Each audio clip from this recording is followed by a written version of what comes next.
is kind of going to be like a part 2 of the video we had before, kind of the difference between being like a slave to righteousness and being a slave to wickedness, and how we were kind of released from the law and the death of sin to kind of the life in Christ.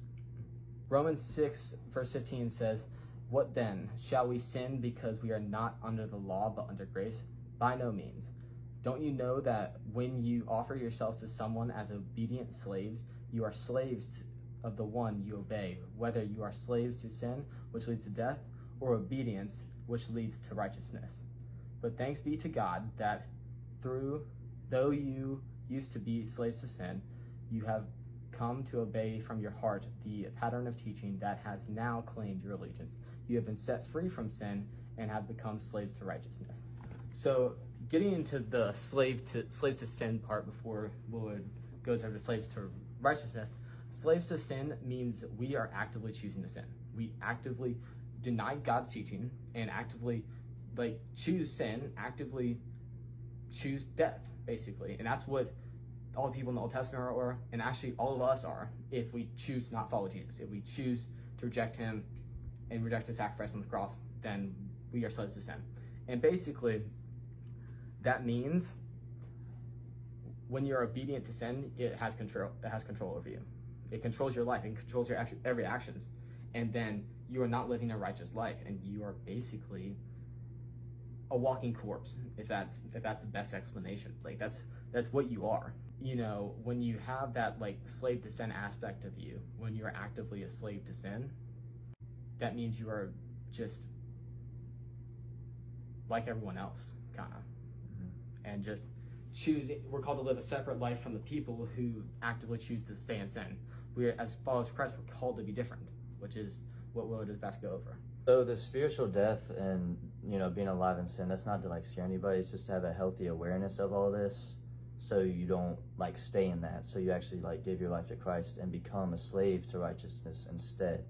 And being a slave to righteousness, you have faith in him, you believe in him, you're not going to want to do anything that doesn't please him. And you're going to do things that glorifies him, like serving other people, help lead other people to Christ in a way. And when you are walking in the Spirit, this is where the walking in the Spirit comes from, where it's walking in the Spirit versus walking in the flesh, which he's going to talk about more.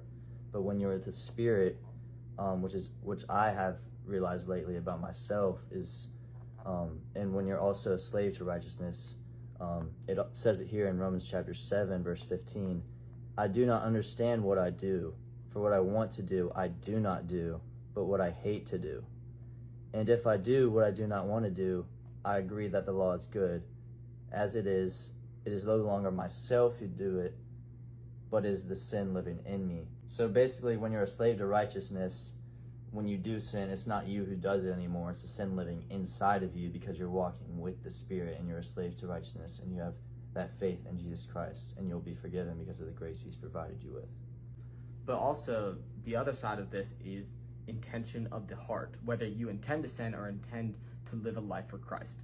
Meaning, like Will had said, when you live in the Spirit, there is the sin living in you that chooses to sin. And the sin that lives within you typically lives within your heart. The Bible commands us to guard our heart, for everything that flows from it, everything you put into your heart flows from it. That's exactly what it is. So if you put sin into your life, then everything from your heart is going to flow from it. Your lifestyle is going to be sin. You are going to live for sin. And that is the intent of your heart then. You intend to sin. And basically, when you choose to live by the Spirit, you no longer intend to sin. Do you still sin? Yes. But you no longer intend to do it, which is what matters. And that's what God cares about. That's what gets you grace, is by having faith in him and no longer intending to sin. While you still do it, you still don't intend to do it. And another saying, which is very, very prevalent, is that the Spirit is willing, but the flesh is weak. We should try to force our flesh to submit to our spirit, our soul. Because our spirit isn't the one that, isn't the part of us that commits the sin. Our flesh is the broken part. Our flesh is the one that commits the sin. Our spirit doesn't. Our souls and spirits, they're holy because they're given from God. But our fleshes are weak. So therefore, the spirit and the flesh go hand in hand. So therefore, our sin covers all of it, which is why the grace of God, the grace of Jesus, covers us. It covers our sin. And basically, by forcing our flesh to submit to our spirit, we are basically living for God. We're not living for our flesh. But the other aspect of that is when you allow your flesh, or allow your spirit to submit to your flesh, then you're living a wicked lifestyle. And you're choosing to live that wicked lifestyle. And that is what will make you spend eternity separate from God.